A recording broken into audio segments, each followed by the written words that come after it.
The 80-20 Principle by Richard Koch audiobook series Part 2 Corporate Success Needn't Be a Mystery।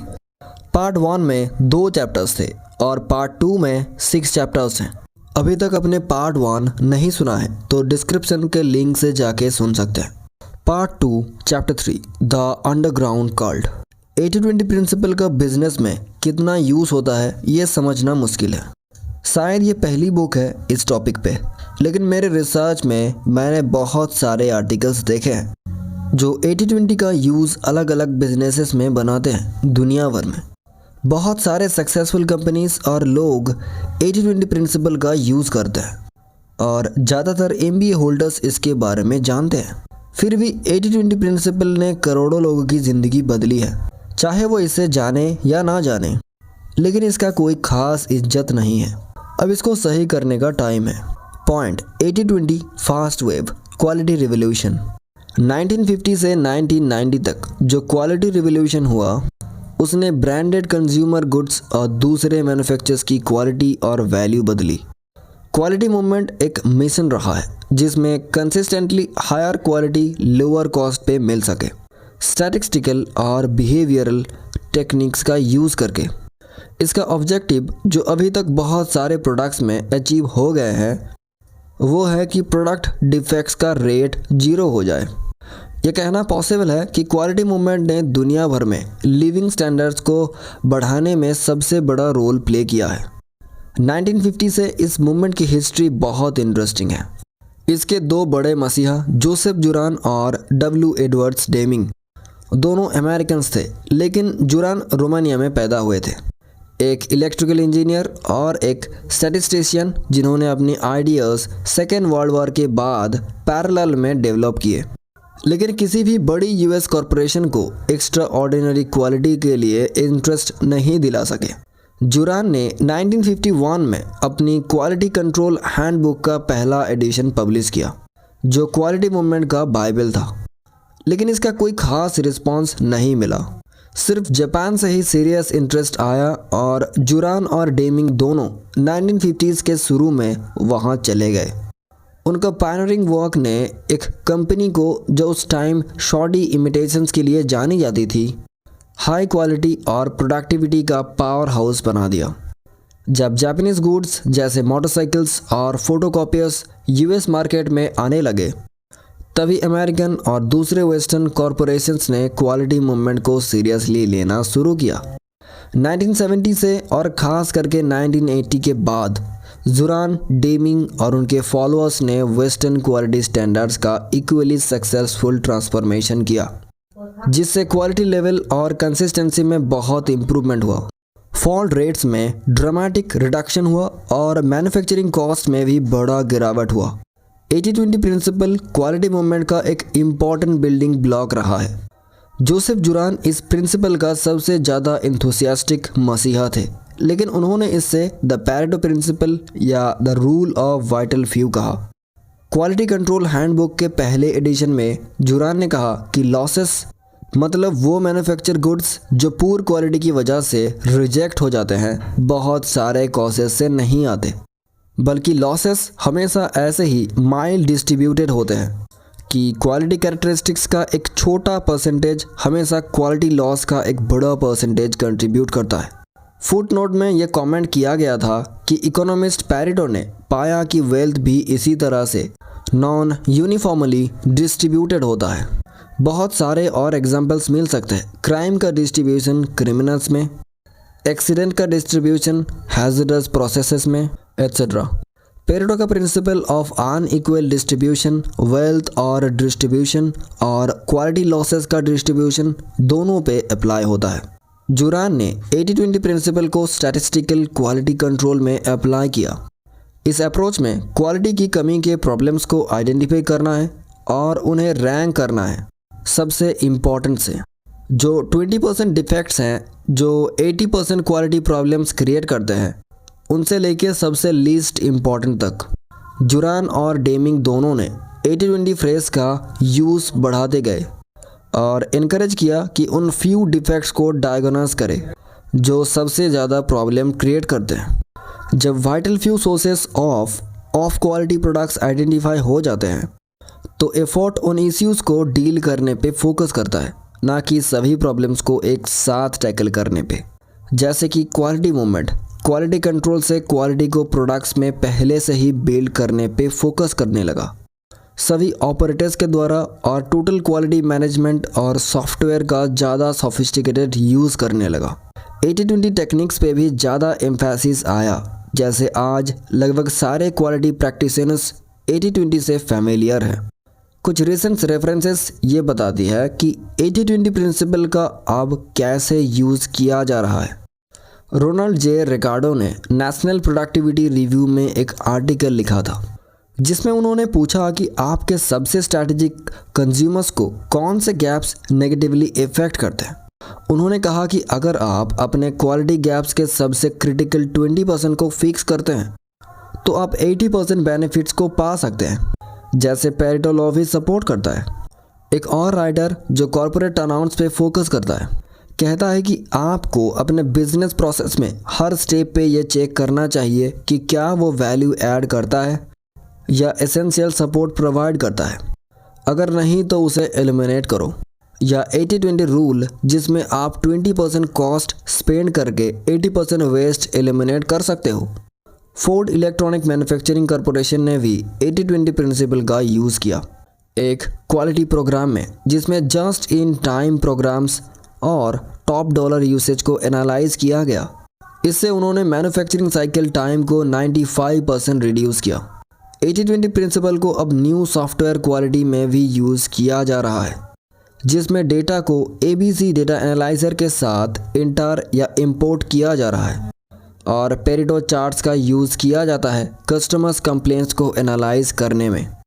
Product design और development में भी 80-20 principle का use हो रहा है, जिसमें डिसीजंस जो डेवलपमेंट प्रोसेस के शुरू में लिए जाते हैं वो majority of life cycle cost को फिक्स करते हैं।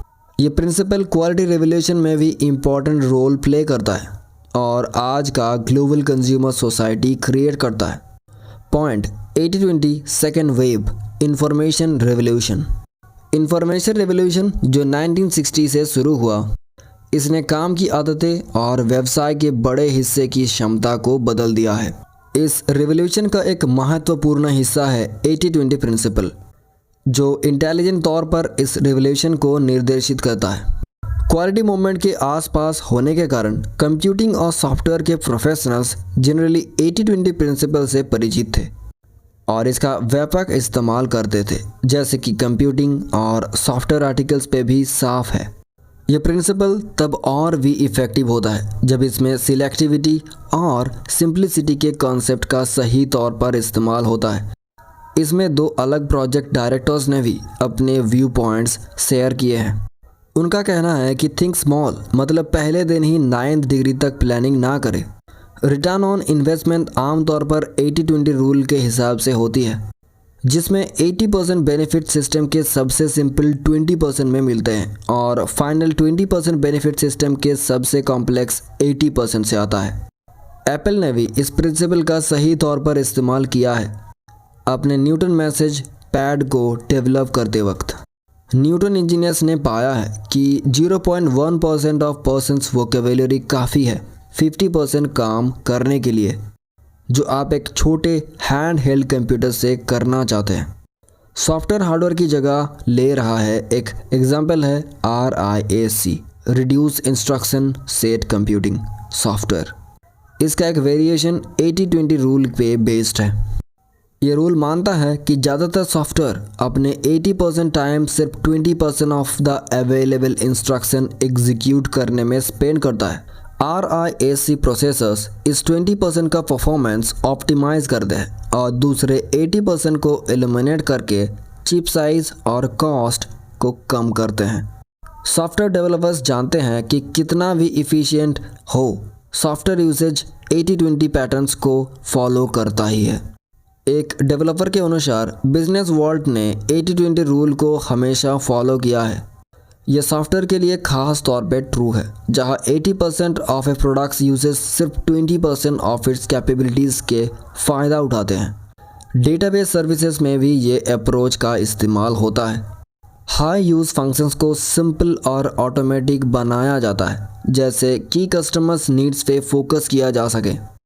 गुड डिज़ाइन ऐसे कस्टमर कॉल्स को एलिमिनेट कर सकते हैं, जैसे कि फ़ाइल चूज़ करना या फ़ाइल कहाँ मिल सकती है। इनोवेशंस इंफॉर्मेशन फील्ड में इफ़ेक्टिव होते हैं जब 20% या उससे कम की नीड्स पे ज़्यादा ध्यान दिया जाता है। ये अप्रोच इंफॉर्मेशन रेवोल्यूशन को और भी पावरफुल बनाता है और ऑर्गेनाइजेशंस को स्मार्ट तौर पर ट्रांसफॉर्म करने में मदद करता है। Point: the information revolution has a long way to run. Information revolution business के लिए सबसे खतरनाक फोर्स है। Already information power to the people का फिनोमेनन ने फ्रंट लाइन वर्कर्स के टेक्निक्स को नॉलेज और ऑथोरिटी दिया है और मिडिल मैनेजमेंट का पावर और जॉब्स डिस्ट्रॉय किया है, जो पहले प्रोप्राइटरी नॉलेज से प्रोटेक्टेड थे। इंफॉर्मेशन रेवोल्यूशन ने भी कॉरपोरेशंस को फिजिकली डिसेंट्रलाइज किया है। फ़ोन, फैक्स, पीसी, मॉडेम और इन टेक्निक्स का मिनिएचराइजेशन और मोबिलिटी बढ़ाने से कॉरपोरेट प्लेसेस का पावर और उनके अंदर बैठे लोगों का पावर डिस्ट्रॉय होना शुरू हो गया है। आखिर में इंफॉर्मेशन रेवोल्यूशन मैनेजमेंट की प्रोफेशन को भी डिस्ट्रॉय करेगा और डूअर्स को कॉरपोरेशंस में अपने की कस्टमर्स के लिए डायरेक्ट वैल्यू क्रिएट करने में हेल्प करेगा। ऑटोमेटेड इंफॉर्मेशन का वैल्यू एक्सपेंशनली बढ़ रहा है, हमसे ज़्यादा फास्ट। इस पावर को इफ़ेक्टिवली यूज़ करने का कई और भी फीचर्स हैं। सिलेक्टिवली 80-20 प्रिंसिपल को अप्लाई करके पीटर ड्रकर ने कहा है कि कोई भी डेटाबेस चाहे कितना भी बड़ा हो, इंफॉर्मेशन नहीं है, वो इंफॉर्मेशन का और है। बिजनेस को जो इंफॉर्मेशन सबसे ज़्यादा डिपेंड करता है वो अवेलेबल है, अगर है तो सिर्फ प्रिमिटिव और डिसऑर्गेनाइज्ड फॉर्म में है। बिजनेस को जो सबसे ज़्यादा चाहिए अपने डिसीजंस के लिए, खास तौर पे स्ट्रैटेजिक वंस, वो डेटा है जो बिजनेस के बाहर होता है। ड्रकर कहता है कि हमें वेल्थ क्रिएशन मेजर्स करने के नए तरीके चाहिए। इयान गोर्डन और मैं इस नए टूल्स को ऑटोमेटेड परफॉर्मेंस मेजर्स कहते हैं। ये कुछ कॉरपोरेशंस में क्रिएट होने शुरू हुए हैं, लेकिन इंफॉर्मेशन रिवोल्यूशन के रिसोर्सेज का 80% से ज़्यादा, शायद 90% अभी भी वही काउंट कर रहा है जो हम पहले काउंट करते थे, पेविंग ओवर द काउपैड्स। इसके बजाय जेन्युइन कॉरपोरेट वेल्थ क्रिएशन के मेजर्स क्रिएट और सिंप्लीफाई करने में जो एफर्ट का छोटा सा हिस्सा इंफॉर्मेशन रिवोल्यूशन का यूज़ करता है एक अलग तरह का कॉरपोरेशन क्रिएट करने के लिए, उसका एक्सप्लोसिव इम्पैक्ट होगा। Point: the 80-20 principle is still the best kept business secret. 80-20 principle की इम्पोर्टेंस और मैनेजर्स के बीच इसकी जानकारी के हिसाब से ये बहुत डिस्क्रीट रहता है। 80-20 टर्म भी बहुत स्लोली और कोई विजिबल लैंडमार्क्स के बिना पॉपुलर हुआ है। 80-20 प्रिंसिपल का पीस मिल यूज़ और ग्रेजुअल स्प्रेड होने के कारण ये अंडर एक्सप्लॉयटेड रहता है। चाहे जो भी इस आइडिया को रिकॉग्नाइज करे, ये बहुत वर्सटाइल है। यह किसी भी इंडस्ट्री और ऑर्गेनाइजेशंस में, ऑर्गेनाइजेशन के अंदर किसी भी फंक्शन में और किसी भी इंडिविजुअल जॉब में प्रॉफिटेबली अप्लाई किया जा सकता है। 80-20 principle chief executive, line managers, functional specialist और कोई भी नॉलेज वर्कर्स को हेल्प कर सकता है, चाहे वह सबसे लोएस्ट लेवल पे हो या न्यूएस्ट ट्रेनिंग। ये यूजर्स बहुत सारे हैं, लेकिन एक अंडरलाइंग अनफ्लाइंग लॉजिक ये है जो एक्सप्लेन करता है कि 80-20 प्रिंसिपल कैसे काम करता है और ये इतना वैल्यूएबल क्यों है। Point: why the 80-20 principle works in business. 80-20 principle को बिजनेस में अप्लाई करने का एक की थीम है सबसे ज़्यादा पैसा कमाना, सबसे कम एसेट्स और एफर्ट का एक्सपेंडिचर करके। 19th और अर्ली 20th सेंचुरीज़ के क्लासिकल इकोनॉमिस्ट ने एक थ्योरी डेवलप की, इकोनॉमिक इक्विलिब्रियम और फॉर्म की, जो तब से थिंकिंग को डोमिनेट करता है। थ्योरी कहता है कि परफेक्ट कंपटीशन में फर्म्स एक्सेस रिटर्न नहीं बनाते और प्रॉफिटेबिलिटी या तो जीरो होती है या नॉर्मल कॉस्ट पे कैपिटल, जो आमतौर पे एक मॉडेस्ट इंटरेस्ट चार्ज से डिफाइन किया जाता है।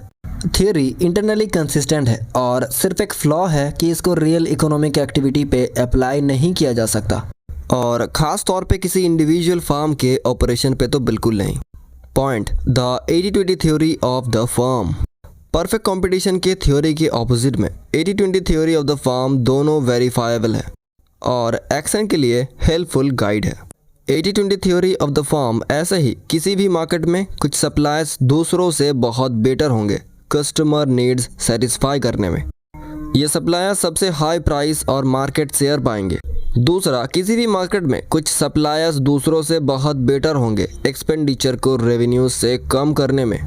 मतलब इन सप्लायर्स के प्रोडक्ट्स दूसरों से कम कॉस्ट वाले होंगे सेम आउटपुट और रेवेन्यू के लिए, या फिर इन सप्लायर्स सेम आउटपुट जनरेट कर पाएंगे कम एक्सपेंडिचर से। तीसरा, कुछ सप्लायर्स बहुत ज़्यादा सरप्लस जनरेट करेंगे दूसरों से। मेन सरप्लसेस कहते हैं प्रॉफिट्स नहीं, क्योंकि प्रॉफिट्स का मतलब होता है शेयर होल्डर्स के लिए प्रॉफिट। सरप्लस का मतलब होता है वो फंड्स जो प्रॉफिट्स या री इन्वेस्टमेंट के लिए अवेलेबल है, जो नॉर्मली चलने के लिए ज़रूरी है उससे ज़्यादा। हाई सरप्लसेस से एक या ज़्यादा ही होंगे। प्रोडक्ट और सर्विस में ज़्यादा इन्वेस्टमेंट जैसे कस्टमर्स के लिए ज़्यादा सुपीरियरिटी और अपील बनाएगा।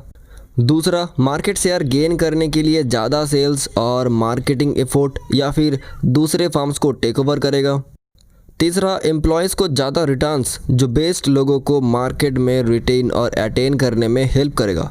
या फिर 4, शेयर होल्डर्स को ज़्यादा रिटर्न्स जो शेयर प्राइसेस को बढ़ाएगा और कॉस्ट ऑफ कैपिटल को कम करेगा, इन्वेस्टमेंट या टेक ओवर को ईजी बनाएगा। फोर्थ, टाइम के साथ मार्केट का 80%, 20% या उससे कम सप्लाई से सप्लाई होगा, जो नॉर्मली ज़्यादा प्रॉफिटेबल भी होंगे। इस पॉइंट पे हो सकता है कि मार्केट स्ट्रक्चर इक्विलिब्रियम में पहुंच जाए, लेकिन ये इक्विलिब्रियम इकोनॉमिस्ट के परफेक्ट कंपटीशन लेवल से बहुत अलग होगा। 80-20 इक्विलिब्रियम में कुछ सप्लायर्स जो सबसे बड़े होंगे कस्टमर्स को बेटर वैल्यू ऑफ मनी देंगे और छोटे राइवल्स से ज़्यादा प्रॉफिट्स करेंगे। ये रियल लाइफ में बहुत देखा गया है, बावजूद इसके कि ये परफेक्ट कंपटीशन के थ्योरी के हिसाब से इम्पॉसिबल है। हम अपने ज़्यादा रियलिस्टिक थ्योरी को 80-20 लॉ ऑफ कंपटीशन कह सकते हैं, लेकिन रियल वर्ल्ड में आमतौर पे ट्रैंक्विल इक्विलिब्रियम में ज़्यादा देर नहीं रहता। जल्दी या देरी से हमेशा मार्केट स्ट्रक्चर में चेंजेस आते हैं कंपटीटर्स के इनोवेशन से। फिफ्थ, एग्जिस्टिंग सप्लायर्स और न्यू सप्लायर्स दोनों इनोवेट करेंगे और हर मार्केट का एक छोटा पर डिफेंडेबल पार्ट का हाई शेयर पाने की कोशिश करेंगे।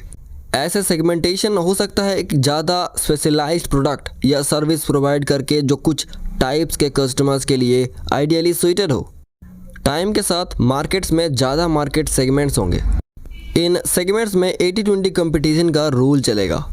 हर स्पेशलिस्ट सेगमेंट के लीडर्स वो फार्म होंगे जो मेनली या एक्सक्लूसिवली उस सेगमेंट में काम करते हैं या इंडस्ट्री जनरलिस्ट, लेकिन उनकी सक्सेस हर सेगमेंट में ग्रेटेस्ट रेवेन्यू कमाने पे डिपेंड करेगी एफोर्ट कम करके। हर सेगमेंट में कुछ फार्म्स दूसरों से बहुत बेटर होंगे इसमें, और वो अपने रिजल्ट के हिसाब से सेगमेंट मार्केट शेयर एक्यूमुलेट करेंगे।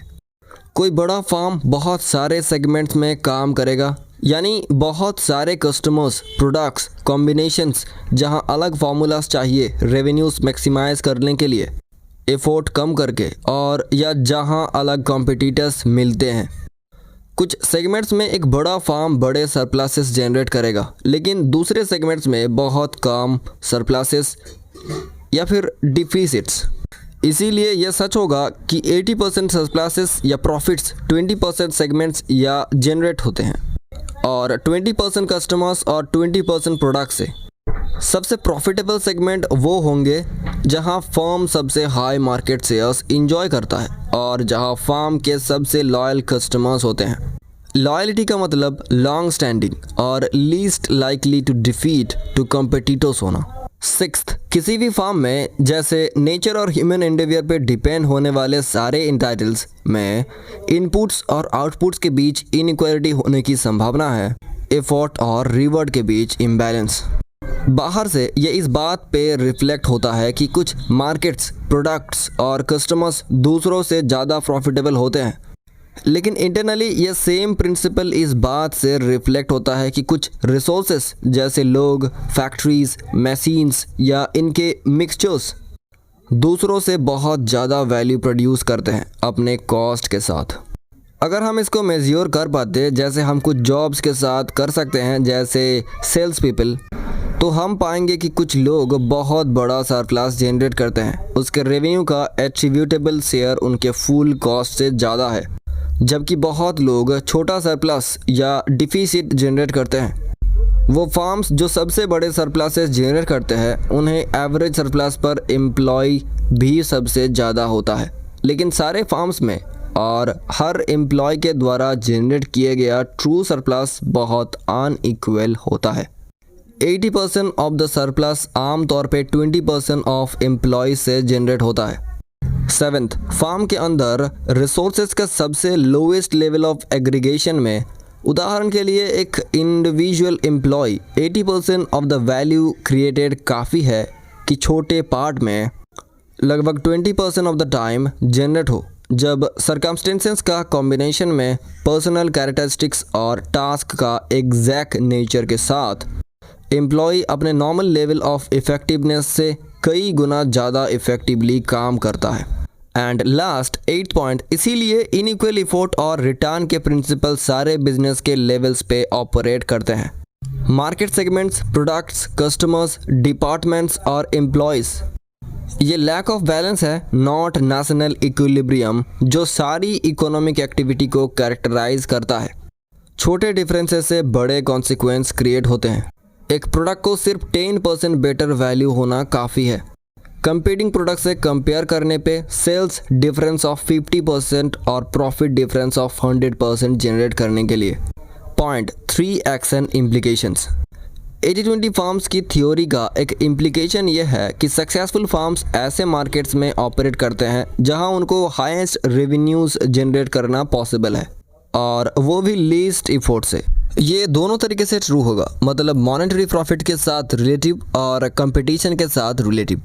कोई भी फार्म सक्सेसफुली नहीं कहा जा सकता जब तक उसका हाई एब्सोल्यूट सरप्लस ना हो, ट्रेडिशनल टर्म में हाई रिटर्न्स ऑन इन्वेस्टमेंट, और उसके कंपटीटर्स से भी ज़्यादा सरप्लसेस ना हो, मतलब हायर मार्जिन्स।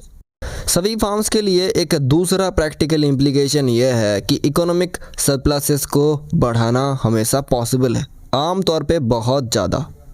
सिर्फ उन्हीं मार्केट और कस्टमर सेगमेंट्स पे फोकस करके जहां सबसे बड़े सरप्लसेस जनरेट हो रहे हैं। यह हमेशा रिसोर्सेज को मोस्ट सरप्लस जनरेटिंग सेगमेंट्स में डिप्लॉय करने का मतलब होगा, और आमतौर पे टोटल लेवल ऑफ रिसोर्सेज और एक्सपेंडिचर को कम करने का भी मतलब होगा। प्लेन वर्ड्स में फ्यूअर एम्प्लॉयज़ और अदर कॉस्ट्स। फार्म्स कभी भी हाईएस्ट लेवल ऑफ सरप्लस तक नहीं पहुंच पाते, या उसके करीब ही नहीं। दोनों वजह से मैनेजर्स को सरप्लसेस के पोटेंशियल का पता नहीं होता, और वो लार्ज फार्म्स रन करने को प्रेफर करते हैं एक्सेप्शनली प्रॉफिटेबल वन से ज़्यादा। एक तीसरा कोरोलरी ये कहता है कि हर कंपटीशन के लिए पॉसिबल है सरप्लस लेवल को बढ़ाना, आउटपुट और रिवार्ड के बीच इनइक्वालिटी को कम करके फार्म्स के अंदर। ये करने के लिए फार्म के पार्ट्स जैसे कि लोग, factories, sales offices, overhead units को आइडेंटिफाई करना पड़ेगा जो सबसे ज़्यादा सरप्लसेस जनरेट करते हैं, और उनको रीइंफोर्स करना पड़ेगा, उन्हें ज़्यादा पावर और रिसोर्सेज देके, और उल्टा रिसोर्सेज को आइडेंटिफाई करना पड़ेगा जो लो या नेगेटिव सरप्लसेस जनरेट करते हैं, उनमें ड्रामेटिक इम्प्रूवमेंट्स फैसिलिएट करके, और अगर ये नहीं हो तो उन पे एक्सपेंडिचर स्टॉप करके। ये प्रिंसिपल एक useful 80-20 theory of the firm बनाते हैं, लेकिन इनको ज़्यादा रिजिडली या डिटर्मिनिस्टिकली इंटरप्रेट नहीं करना चाहिए। ये प्रिंसिपल्स काम करते हैं क्योंकि ये नेचर के रिलेशनशिप का रिफ्लेक्शन है, जो ऑर्डर और डिसऑर्डर, रेगुलरिटी और इरेगुलरिटी का इंटीग्रेट मिक्सचर है। Point, look for irregular insights from the 80-20 principle. 80-20 relationship को समझने के लिए फ्लूइडिटी और फोर्स को ग्रैस्प करना इम्पॉर्टेंट है।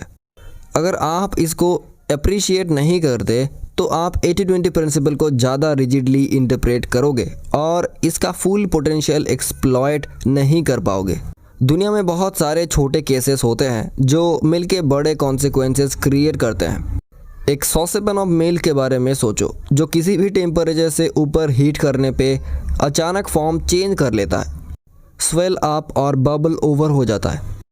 एक पल में आपके पास एक nice orderly pan of hot milk है, अगले पल आपके पास या तो एक वंडरफुल कैपेचिनो हो सकता है या फिर अगर आप 1 सेकंड लेट हो गए तो आपके स्टोव पे एक मैश हो सकता है। बिजनेस में थोड़ा टाइम लगता है लेकिन 1 साल में आपके पास एक एक्सीलेंट और बहुत प्रॉफिटेबल IBM हो सकता है जो कंप्यूटर इंडस्ट्री को डोमिनेट करता है। और जल्दी ही छोटे कॉजेस के कॉम्बिनेशन एक ब्लाइंडेड मोनोलिथ में रिजल्ट करता है जो डिस्ट्रक्शन से बचने के लिए स्टैगर करता है। क्रिएटिव सिस्टम्स इक्विलिब्रियम से दूर ऑपरेट करते हैं। कॉज और इफेक्ट, इनपुट और आउटपुट नॉन लाइनर तरीके से काम करते हैं। आपको वापस नहीं मिलता है जो आप डालते हो। कभी कभी आपको बहुत कम मिल सकता है और कभी कभी बहुत ज़्यादा। बिजनेस सिस्टम में मेजर ऑल्टरेशंस अपैरेंटली इनसिग्निफिकेंट कॉजेस से फ्लो कर सकता है। किसी भी टाइम पे इक्वल इंटेलिजेंस, स्किल और डेडिकेशन वाले लोग क्वाइट अनइक्वल रिजल्ट्स प्रोड्यूस कर सकते हैं। छोटे स्ट्रक्चरल डिफरेंसेस की वजह से इवेंट्स प्रेडिक्ट नहीं किया जा सकते लेकिन प्रेडिक्टेबल पैटर्न्स टेंड और रिकॉर्ड किया जा सकता है। Point, identify lucky streaks. Control करना मुश्किल है लेकिन इवेंट्स को इन्फ्लुएंस करना और उनसे फ़ायदा उठाना पॉसिबल है, शायद और भी इम्पॉर्टेंट है। 80-20 प्रिंसिपल का यूज़ करने का आर्ट यह है कि रियलिटी का पता लगाना, अभी किसी दिशा में जा रहा है उसको आइडेंटिफाई करना और जितना हो सके उसका फ़ायदा उठाना। इमेजिन करो कि आप एक क्रेजी कैसीनो में हो जहां अनबैलेंस्ड रूलेट व्हील्स भरे पड़े हैं। सारे नंबर्स 35-1 के ऑड्स देते हैं लेकिन अलग अलग टेबल्स पे इंडिविजुअल नंबर्स ज़्यादा या कम फ्रिक्वेंटली आते हैं। अगर आप सही नंबर को सही टेबल पे बैक करते हो तो आप फॉर्चुनेट बन सकते हो। अगर आप स्टबॉनली नंबर 5 को बैक करते रहते हो तो एक टेबल पे जहां वो 50 से ज़्यादा एक बार आता है तो आपका सारा पैसा गायब हो जाएगा, चाहे आपका स्टार्टिंग बैंक कितना भी हाई हो। अगर आप आइडेंटिफाई कर सकते हो कि आपका फॉर्म कहां से ज़्यादा वापस ले रहा है जो वो डाल रहा है तो आप स्ट्रिक्स को आप करके किलिंग कर सकते हो। सेम तरीके से अगर आप वॉक आउट कर सकते हो कि आपका फॉर्म कहां से बहुत कम वापस ले रहा है जो वो इन्वेस्ट कर रहा है तो आप अपने लूजेस को कट कर सकते हो। इस कॉन्टेक्स्ट में वायर कुछ भी हो सकता है। ये एक प्रोडक्ट हो सकता है, एक मार्केट, एक कस्टमर या एक टाइप ऑफ कस्टमर्स, एक टेक्नोलॉजी, एक चैनल ऑफ डिस्ट्रीब्यूशन, एक डिपार्टमेंट या डिवीज़न, एक कंट्री, एक टाइप ऑफ ट्रांजैक्शन या एक एम्प्लॉय, टाइप ऑफ एम्प्लॉय या टीम भी हो सकता है। गेम यह है कि आप उन कुछ जगहों को स्पॉट करो जहां आप ग्रेट सरप्लसेस बना रहे हो और उनको मैक्सिमाइज़ करो, और उन जगहों को आइडेंटिफाई करो जहां आप लूज़ कर रहे हो और गेट आउट हो जाओ। हमने कॉज और effect, regular relationship, average levels of return, perfect competition और प्रेडिक्टेबल आउटकम्स के टर्म्स में सोचना सीखा है।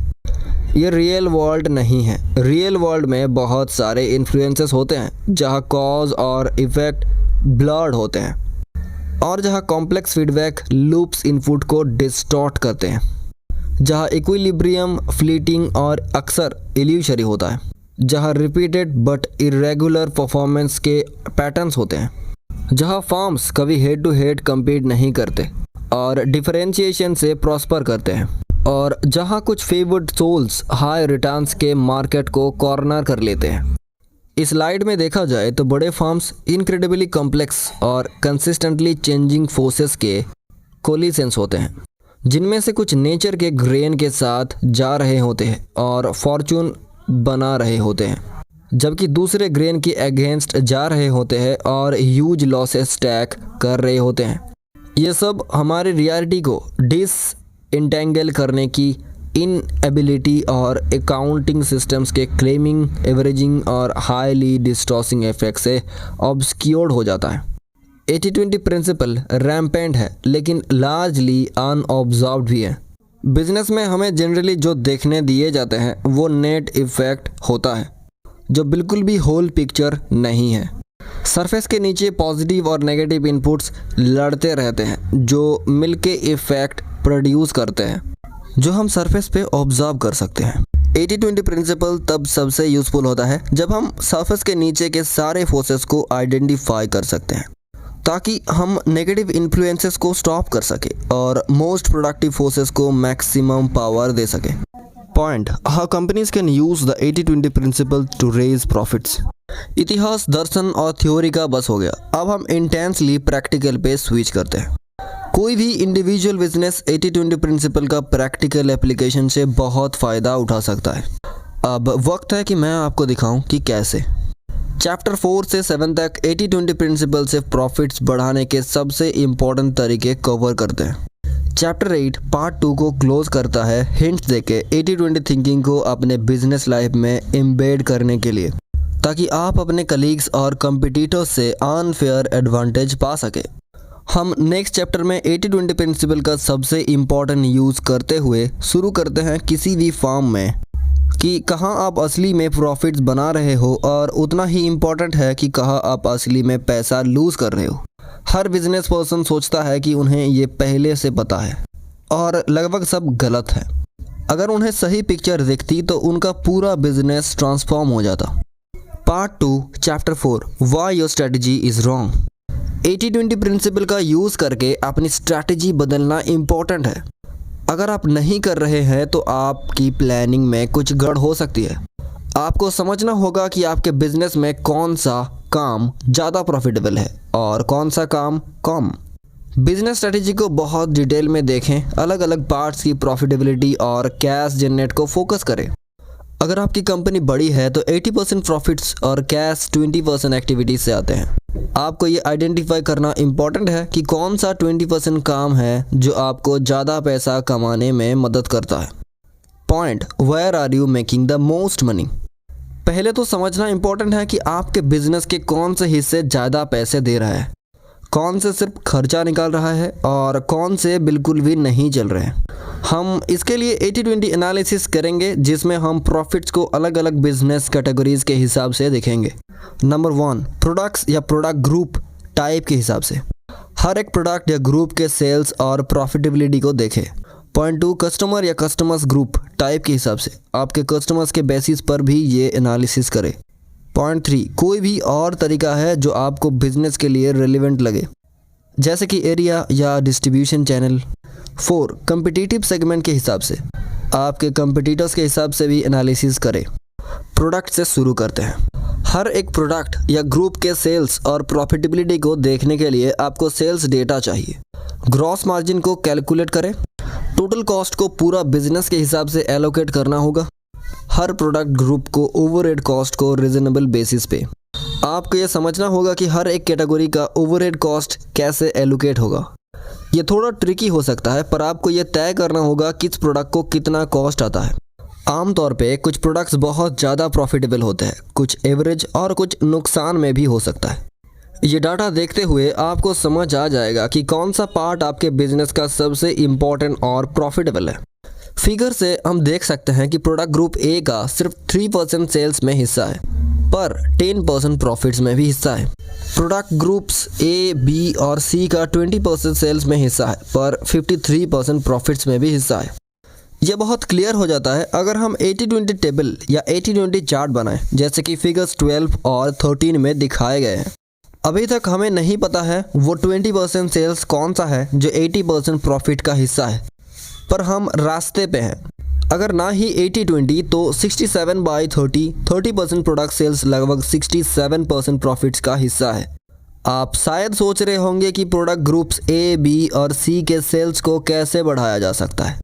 आप चाहे तो बाकी 80% बिजनेस से सारा सेल्स एफर्ट प्रोडक्ट्स ए, बी और सी पे फोकस करके रीएलोकेट कर सकते हैं।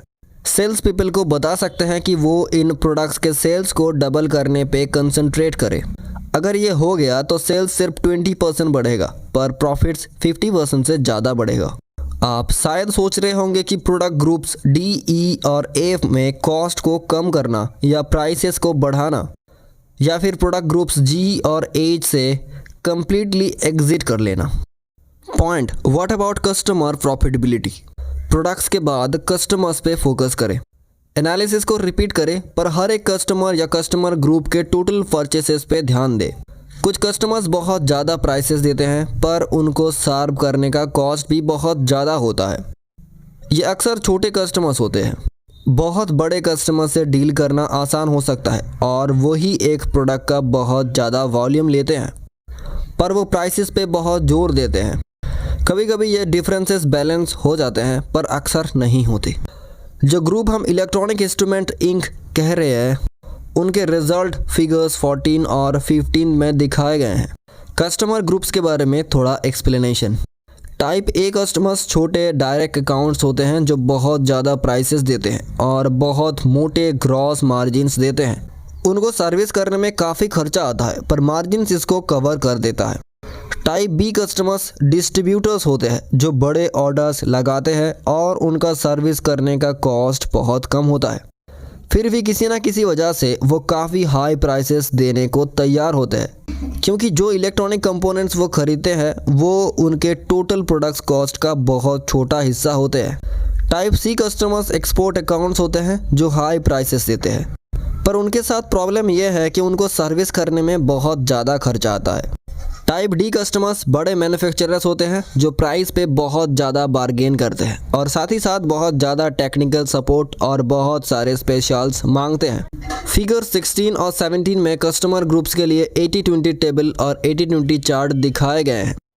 यह फिगर्स एक 59/15 रूल और एक 88/25 रूल रिवील करते हैं। सबसे प्रॉफिटेबल कस्टमर कैटेगरी 15% रेवेन्यू का हिस्सा है पर 59% प्रॉफिट्स का हिस्सा है और सबसे प्रॉफिटेबल 25% कस्टमर्स 88% प्रॉफिट्स का हिस्सा है। ये इसीलिए है क्योंकि सबसे प्रॉफिटेबल कस्टमर्स सबसे प्रॉफिटेबल प्रोडक्ट्स लेते हैं और साथ ही साथ वो अपने कॉस्ट को सर्विस के हिसाब से ज़्यादा देते हैं। इस एनालिसिस से एक सक्सेसफुल कैंपेन शुरू हुआ ए और बी कस्टमर्स को ज़्यादा ढूंढने के लिए, मतलब छोटे डायरेक्ट कस्टमर्स और डिस्ट्रीब्यूटर्स। कैंपेन का कॉस्ट भी लेकर रिजल्ट बहुत प्रॉफिटेबल था। सी कस्टमर्स के लिए प्राइसेस सिलेक्टिवली बढ़ाते गए और उनको सर्विस करने का कॉस्ट कम करने के तरीके ढूंढते गए, खास करके फ़ोन का ज़्यादा यूज़ करके फेस टू फेस सेलिंग का काम।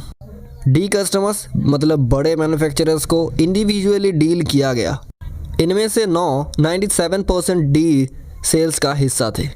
कुछ केसेस में टेक्निकल डेवलपमेंट सर्विसेज अलग से चार्ज किए गए, कुछ में प्राइसेस बढ़ाए गए और 3 अकाउंट्स कंपनी के सबसे ज़्यादा नफरत करने वाले कंपटीटर्स को बाइडिंग वॉर के बाद लूज़ कर दिए गए। मैनेजर्स चाहते थे कि कंपटीटर्स इन लॉसेस को एंजॉय करें। Point 80-20 analysis apply to a consultancy firm. Products और कस्टमर्स के बाद कोई और तरीका ढूंढे जो बिजनेस को स्प्लिट करे। एक सिंपल एग्जाम्पल देखें स्ट्रेटेजी कंसल्टेंसी के लिए जो फिगर्स 18 और 19 में दिखाए गए हैं। ये फिगर्स एक 56/21 रूल दिखाते हैं। बड़े प्रोजेक्ट्स सिर्फ 21% टर्नओवर का हिस्सा है पर 56% प्रॉफिट का भी हिस्सा है। एक और एनालिसिस जो फिगर्स 20 और 21 में दिखाए गए हैं बिजनेस को ओल्ड क्लाइंट्स 3 साल से ज़्यादा पुराने, न्यू क्लाइंट्स 6 महीने से कम पुराने और उनके बीच वाले में स्प्लिट करता है। ये फिगर्स हमें ये बताते हैं कि 26% बिजनेस यानी ओल्ड क्लाइंट्स 84% प्रॉफिट्स का हिस्सा बनाते हैं, जो कि एक 84/26% रूल कहा जा सकता है। यहाँ का मैसेज ये था कि सबसे ज़्यादा मेहनत करें ओल्ड क्लाइंट्स को रखने और बढ़ाने के लिए जो सबसे कम प्राइस सेंसिटिव थे और जो सबसे सस्ते में सर्विस किए जा सकते थे। न्यू क्लाइंट्स जो ओल्ड क्लाइंट्स नहीं बनते थे उनको लॉस मेकर्स माना गया और इससे बिजनेस के लिए पीच करने का अप्रोच बहुत ज़्यादा सिलेक्टिव हो गया।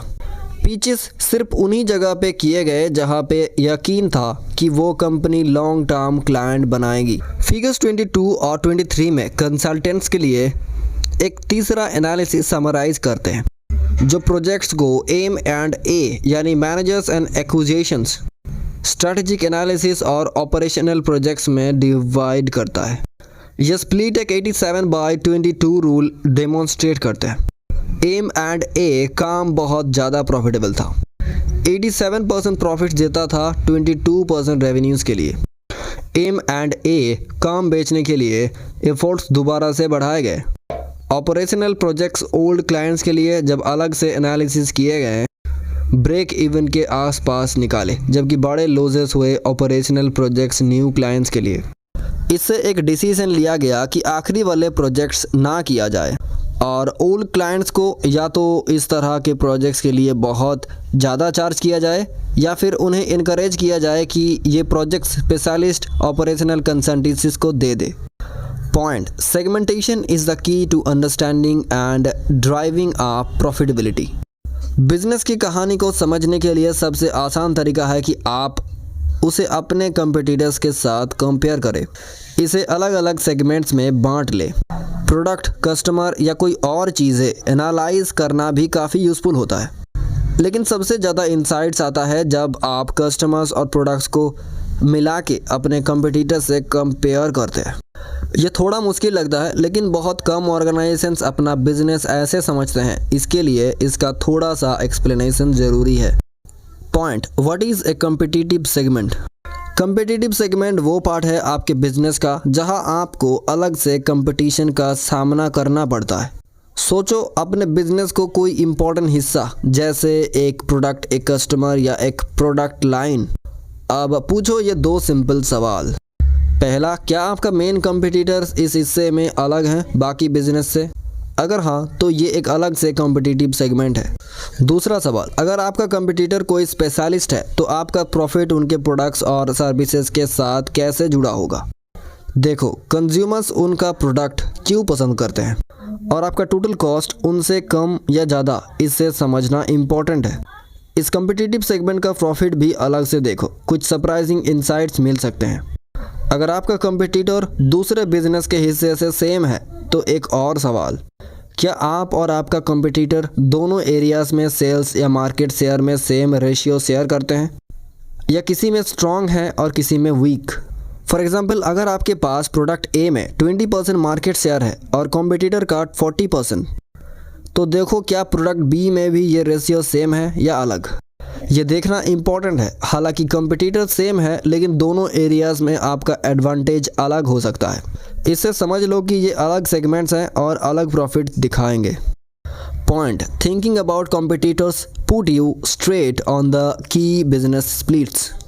बिजनेस को कन्वेंशनल डेफिनेशन से शुरू करने की बजाय आपके बिजनेस को स्प्लिट करके सोचने का एक इम्पॉर्टेंट तरीका है। इंस्ट्रूमेंटेशन कंपनी का एग्जाम्पल लेते हैं, जहां मैनेजर्स एग्री नहीं कर पा रहे थे कि बिजनेस को एनालाइज कैसे किया जाए। कुछ को लग रहा था कि प्रोडक्ट्स ही सबसे इम्पोर्टेंट है, दूसरे को लग रहा था कि कस्टमर्स पाइपलाइन बिजनेसेस में है या कंटिन्यूअस प्रोसेस इंडस्ट्रीज में। तीसरे ग्रुप को लग रहा था कि उस बिजनेस एक्सपोर्ट बिजनेस से अलग है। कम्पिटिटिव सेगमेंट्स में बिजनेस को डिवाइड करना ही आर्ग्यूमेंट्स को ख़त्म कर दिया। रूल बहुत सिंपल है, अगर आपको अलग कॉम्पिटिटर्स को सामना नहीं करना पड़ता या अलग रिलेटिव कॉम्पिटिटिव पोजीशंस नहीं है तो ये अलग सेगमेंट नहीं है। कॉम्पिटिटर्स इनिशियली प्रोडक्ट्स में अलग थे, जहाँ सिमिलर थे हमने उनको एक साथ जोड़ा। फिर हमने चेक किया कि कॉम्पिटिटिव पोजीशंस अलग हैं पाइपलाइन कस्टमर्स और प्रोसेसेस कस्टमर्स के लिए। हर प्रोडक्ट में एक ही जवाब नहीं मिलता, लेकिन लिक्विड डेंसिटी मशीन्स में कॉम्पिटिटर्स अलग थे। तो हमने यहाँ दो सेगमेंट्स बनाए, लिक्विड डेंसिटी पाइपलाइन और लिक्विड डेंसिटी प्रोसेस। फिर हमने देखा कि कॉम्पिटिटर्स और कॉम्पिटिटिव पोजीशंस हर सेगमेंट में उस और इंटरनेशनल बिजनेस में अलग थे। अगर इंटरनेशनल बिजनेस इंपॉर्टेंट था तो हमने अलग कंट्रीज़ के लिए भी चेक किया कि वहाँ सेम कॉम्पिटिटर्स हैं। हमने 15 बड़े सेगमेंट्स बनाए जो प्रोडक्ट और जियोग्राफिक रीजन से डिफाइन किए गए। हर सेगमेंट में अलग कॉम्पिटिटर्स या कॉम्पिटिटिव पोजीशंस थे। फिर हमने हर सेगमेंट के सेल्स और प्रॉफिट्स को स्प्लिट एनालाइज किया, जो फिगर्स 24 और 25 में दिखाए गए हैं। हम फिर से एक 80-20 टेबल फिगर 26 या 80-20 चार्ट फिगर 27 बना सकते हैं, जिससे हम देख सकते हैं कि टॉप 6 सेगमेंट्स टोटल सेल्स का सिर्फ 26.3 कंट्रीब्यूट करते हैं, लेकिन इनकी प्रॉफिट्स का हिस्सा 82.9% है। तो ये एक 83/26 रूल दिखाता है। Point, what did electronic instruments do to boost profits? Company ने 3 तरह के बिजनेस पर फोकस किया था। पहला सेट सेगमेंट्स 1 to 6 को टॉप प्रायोरिटी दी गई थी क्योंकि इनमें सबसे ज़्यादा प्रॉफिट्स था। सेल्स फोर्स ने इन बिजनेस को एग्रेसिवली ग्रो करने का फैसला किया। ये सेगमेंट 80% से ज़्यादा प्रॉफिट देते थे, लेकिन इन पर मैनेजमेंट टाइम सिर्फ एवरेज अमाउंट मिलता था। इसके बाद एक डिसीजन लिया गया कि इन बिजनेस पर खर्च होने वाले टाइम को 2/3 तक बढ़ा दिया जाए। सेल्स फोर्स ने इन प्रोडक्ट्स को ज़्यादा बचाने की कोशिश की, चाहे वो एक्सिस्टिंग कस्टमर्स हो या ना। कंपनी को पता था कि वो एक्स्ट्रा सर्विसेज ऑफर कर सकती है या प्राइसेस थोड़ा कट कर सकती है और फिर भी अच्छे रिटर्न्स एंजॉय कर सकती है। दूसरे सेट ऑफ बिजनेस यानी segment 7 to 12 highly below average profitability के साथ आता था, contributing to 57% of total sales and 49% of total profits. इनको बी प्रायोरिटी के रूप में क्लासिफाई किया गया था। कुछ सेगमेंट्स जैसे 7 और 8 दूसरों से ज़्यादा इंटरेस्टिंग थे। इन पर डिपेंड करता था कि कौन सा सेगमेंट कितनी प्रायोरिटी पाएगा, जिसका जवाब मार्केट अट्रैक्टिवनेस और कंपनी के पोजीशन के ऊपर डिपेंड करता था। इस स्टेज पर एक डिसीजन लिया गया कि बी सेगमेंट्स पर खर्च होने वाले मैनेजमेंट टाइम को लगभग 60% से हाफ लेवल तक कम कर दिया जाए। कुछ काम प्रॉफिटेबल सेगमेंट्स पर प्राइसेस भी बढ़ा दी गई। तीसरा कैटेगरी जो एक्स प्रायोरिटी के नाम से जाना जाता था, लॉस मेकिंग सेगमेंट्स यानी 13 से 15 से बना था। इन सेगमेंट्स के बारे में क्या करना है यह डिसीजन बी कैटेगरी की तरह डिफर कर दिया गया, जब तक मार्केट अट्रैक्टिवनेस और कंपनी के पोजीशन हर मार्केट में एनालिसिस ना हो जाए। प्रोफेशनल तौर पर फिगर 28 में दिखाए गए हिसाब से प्रायोरिटीज़ को रीसेट करना पॉसिबल था, लेकिन किसी भी सेगमेंट पर फाइनल डिसीजन लेने से पहले इंस्ट्रूमेंटल ग्रुप के टॉप मैनेजमेंट ने प्रॉफिटेबिलिटी के अलावा दूसरे 2 सवालों को भी एग्जामाइन किया, जो कि स्ट्रैटेजी के लिए की है, यानी 1 सेगमेंट में मार्केट कितना अट्रैक्टिव है, 2 कंपनी का पोजीशन हर सेगमेंट में कितना स्ट्रॉन्ग है। फिगर 29 में इलेक्ट्रॉनिक इंस्ट्रूमेंट इंक के लिए फाइनल स्ट्रेटेजी कंक्लूजन्स दिखाए गए हैं। Point, what actions followed this diagnosis. Profitable segments में सभी मार्केट्स अच्छा चल रहा था क्योंकि वहाँ ग्रो हो रहा था। नए कॉम्पिटिटर्स को एंट्री करने में मुश्किल थी, डिमांड कैपेसिटी से ज़्यादा थी, कंपीटिंग टेक्नोलॉजीज़ का कोई डेंजर नहीं था और कस्टमर्स और कंपोनेंट सप्लायर्स दोनों के साथ बार्गेन पावर ज़्यादा था। मेरे क्लाइंट का भी हर सेगमेंट में स्ट्रॉन्ग पोजीशन था, जिसका मतलब है उसका मार्केट शेयर ज़्यादा था और वो टॉप 3 सप्लायर्स में से एक था। उसका टेक्नोलॉजी अबव एवरेज था और उसकी कॉस्ट पोजीशन भी कंपटीटर्स के मुकाबले में बेहतर थी, यानी कॉस्ट कम था। क्योंकि ये सेगमेंट सबसे ज़्यादा प्रॉफिटेबल थे, तो एनालिसिस ने 80-20 प्रॉफिट कंपैरिजन के इम्प्लीकेशंस को कंफर्म किया। सेगमेंट 1 से लेकर 6 को ए सेगमेंट्स ही बना दिया गया, जिसमें एग्जिस्टिंग बिजनेस को मेंटेन करने और मार्केट शेयर को बढ़ाने पर फोकस किया गया, करंट कस्टमर्स को ज़्यादा सेल्स करके और नए कस्टमर्स को अट्रैक्ट करके। अब स्ट्रैटेजी को बी कैटेगरी के कुछ और सेगमेंट्स के लिए रिफाइन किया जा सकता था। सेगमेंट 9 इंटरेस्टिंग था, प्रॉफिटेबिलिटी मॉडरेट थी, लेकिन ये मार्केट अट्रैक्टिव थी जिसमें बाकी के प्लेयर्स अच्छे प्रॉफिट्स कमा रहे थे। लेकिन मेरे क्लाइंट का इस सेगमेंट में लो मार्केट शेयर और हाई कॉस्ट पोजीशन था, क्योंकि वो आउटडेटेड टेक्नोलॉजी यूज़ कर रहा था।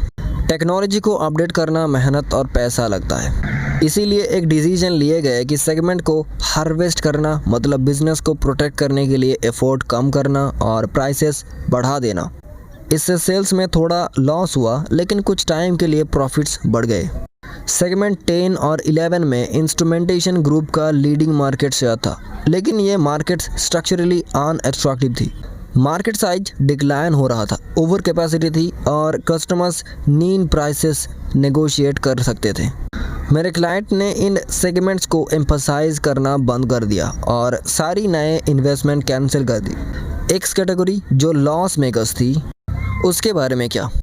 यहाँ पता चला कि 2 सेगमेंट्स 14 एंड 15 बड़े थे, लेकिन बहुत ही अनअट्रैक्टिव मार्केट्स थे जिसमें फर्म बेस मार्जिनल प्लेयर था। डिसीजन लिया गया कि इन दोनों सेगमेंट्स को छोड़ दिया जाए। एक केस में फैक्ट्री का एक हिस्सा कॉम्पिटिटर को बेच दिया गया, दूसरे केस में ऑपरेशंस को बंद कर दिए गए। सेगमेंट 13 में जो भी एक्स ग्रुप में था अलग किस्मत देखा। लॉस तो हुआ लेकिन मार्केट स्ट्रक्चरली अनअट्रैक्टिव थी। ग्रुप ने मार्केट में लास्ट ईयर एंटर किया था, हेवी इन्वेस्टमेंट किए थे, लेकिन अगर प्रोग्रेस मेंटेन होता तो 3 साल में टॉप सप्लायर्स में से एक बन सकता था। उस स्टेज पर कॉस्ट को स्प्रेड करने के लिए हायर सेल्स के साथ वो हाई रिटर्न्स की उम्मीद कर सकता था। उसने सेगमेंट 30 में और ज़्यादा एफर्ट डालने का डिसीजन लिया ताकि ग्रुप जल्दी से जल्दी एक स्केल प्लेयर बन सके, यानी प्रॉफिटेबल होने के लिए मिनिमम साइज पर ऑपरेट करे। Point, don't take 80-20 analysis to simplistic conclusions. Segment 13 का एग्जाम्पल दिखता है कि 80-20 एनालिसिस ऑफ प्रॉफिट्स हमेशा सारे सही जवाब नहीं देता। ये एनालिसिस एक स्पेसिफिक टाइम पॉइंट का स्नैपशॉट होता है और शुरुआत से ही ट्रेंड या प्रॉफिटेबिलिटी को बढ़ाने वाले फोर्सेस का कंप्लीट पिक्चर नहीं दे सकता। 80-20 जैसे प्रॉफिटेबिलिटी एनालिसिस एक अच्छी स्ट्रैटेजी के लिए ज़रूरी है, लेकिन बस यही काफ़ी नहीं होता। एक और बात, ये बिल्कुल सही है कि पैसा कमाने का सबसे अच्छा तरीका है पैसा खोना बंद करना। याद रखें, सेगमेंट 13 को छोड़ के सिंपल 80-20 प्रॉफिट एनालिसिस ने 15 सेगमेंट्स में से 14 में मोर और लेस सही रिजल्ट दिया था, जो रेवेन्यूज़ का 90% से ज़्यादा बनाते थे। ये इसका मतलब नहीं है कि स्ट्रैटेजिक एनालिसिस 80-20 एनालिसिस के साथ ही रुक जाए, लेकिन ये इसका मतलब है कि इससे शुरुआत होती है। पूरा जवाब के लिए आपको सेगमेंट मार्केट अट्रैक्टिवनेस और फर्म का हर सेगमेंट में पोजीशन कैसा है ये देखना पड़ेगा। इंस्ट्रूमेंटेशन ग्रुप के द्वारा लिए गए एक्शंस को फिगर 13 में समराइज किया गया है। Point, 80-20 as a guide to the future, developing your firm into a different animal. Existing business segment का स्ट्रेटेजिक रिव्यू कंप्लीट करने के लिए 80-20 प्रॉफिट एनालिसिस का इस्तेमाल करना बहुत ही इंपॉर्टेंट है। आपका इंडस्ट्री अभी कम्पिटिटिव है, लेकिन 80-20 प्रिंसिपल से आप नेक्स्ट लीप्स फॉरवर्ड आइडेंटिफाई कर सकते हैं। आपका शुरुआत में ये सोचना होगा कि आपका इंडस्ट्री गलत कर रहा है और कस्टमर्स को सही तरह से सर्विस करने के लिए आप इफ़ेक्टिव स्ट्रेटजीज डेवलप कर सकते हैं। आपका एम्बिशन होना चाहिए कि आप अपने ऑर्गेनाइजेशंस को नेक्स्ट डेकेड में ट्रांसफॉर्म करें, ताकि लोग 10 साल बाद देखें और कहें हम पहले ऐसे काम करते थे। इनोवेशन आपके फ्यूचर कम्पिटिटिव एडवांटेज का एक क्रूशियल पार्ट है। 80-20 प्रिंसिपल का क्रिएटिव यूज़ करके इनोवेशन को ईजी और फन बना सकते हैं। कुछ आइडियाज़ हैं, जैसे कि पहला, आपके इंडस्ट्री के सबसे प्रॉफिटेबल सेगमेंट्स को आइडेंटिफाई करें और देखें कि आप उनमें कैसे इम्प्रूव कर सकते हैं। दूसरा, देखें कि आपकी कॉम्पिटिटर्स क्या सही कर रहे हैं जो आप नहीं कर रहे हैं और उनसे सीखें। तीसरा, आपके ऑर्गेनाइजेशन के प्रोवाइड किए जाने वाले वैल्यू का 20% जो मोस्ट इम्पॉर्टेंट है उस पर फोकस करें और उसमें इम्प्रूवमेंट करें। चौथा, कुछ सर्विसेज या प्रोडक्ट्स को सिंप्लीफाइड वर्जन में लेकर आएँ जो कॉस्ट इफ़ेक्टिव भी हो। इन शॉर्ट, आपको 80-20 प्रिंसिपल का यूज़ करके इंडस्ट्री को एनालाइज करना है और फोकस को ऑप्टिमाइज करके इनोवेशन लाने के लिए रेडी होना चाहिए। Point, why do you need people. दादी के टाइम में कॉर्नर ग्रोसरी स्टोर का कॉन्सेप्ट था। ऑर्डर्स आते, मैं या कोई रिलायबल लड़का बाइक पर डिलीवर्स करता। फिर आया एक सुपरमार्केट जिसको कस्टमर्स ने अपने ग्रोसरीज खुद पिक करके घर ले जाने लगा। सुपरमार्केट ने वाइडर रेंज, सस्ते प्राइसेस और कार पार्क ऑफर किया, जिससे मेरी दादी के कस्टमर्स शिफ्ट हो गई। कुछ इंडस्ट्रीज जैसे पेट्रोल रिटेलिंग सर्विस ने जल्दी ही अडॉप्ट किया, लेकिन फर्नीचर रिटेलिंग और बैंकिंग ने इनिशियली रेजिस्ट किया। फिर आया IKEA जैसे नए कंपटीटर जो सेल्फ सर्विस में भी नया ट्विस्ट लाया। डिस्काउंटिंग भी एक पॉपुलर ट्रांसफॉर्मेशन स्ट्रेटजी है। कम choice, fewer frills, less service और सस्ते प्राइसेस, इस फार्मूले ने वाइन मर्चेंट जैसे बिजनेस को भी ट्रांसफॉर्म किया। फास्ट फूड की आउटलेट्स की अनएक्सपेक्टेड डिमांड भी एक एग्जाम्पल है। ट्रेडिशनल रेस्टोरेंट्स को चैलेंज करते हुए आज मेगा रेस्टोरेंट्स ट्रेंड में है। और फिर आपको सर्विस करने में रोबोट्स की एंट्री जैसे कैश मशीन्स की तरह कॉस्ट इफेक्टिव और रिलायबल है। नेक्स्ट सेंचुरी में ह्यूमंस और मशीन्स के बीच डील करना और भी कॉमन हो सकता है। Point, are carpets obsolete. Imagine करो जॉर्जिया के इंटरफेस कॉरपोरेशन जो एक $80 मिलियन का कारपेट सप्लायर है। पहले वो कारपेट्स बेचते थे, लेकिन अब वो उन्हें लीज करता है और कारपेट टाइल्स इंस्टॉल करके। उन्होंने समझा कि हर कारपेट का सिर्फ 20% एरिया ही ज़्यादा यूज़ होता है। इस अंडरस्टैंडिंग से वो कारपेट्स को लीज करके रेगुलरली इंस्पेक्ट करते हैं और डैमेजेड टाइल्स को रिप्लेस करते हैं, जैसे कि कस्टमर और कंपनी दोनों को कॉस्ट में कम आते हैं। इस छोटे 80-20 ऑब्जर्वेशन ने एक कंपनी को ट्रांसफॉर्म किया और फ्यूचर में इंडस्ट्री वाइड चेंजेस ला सकता है। Point conclusion.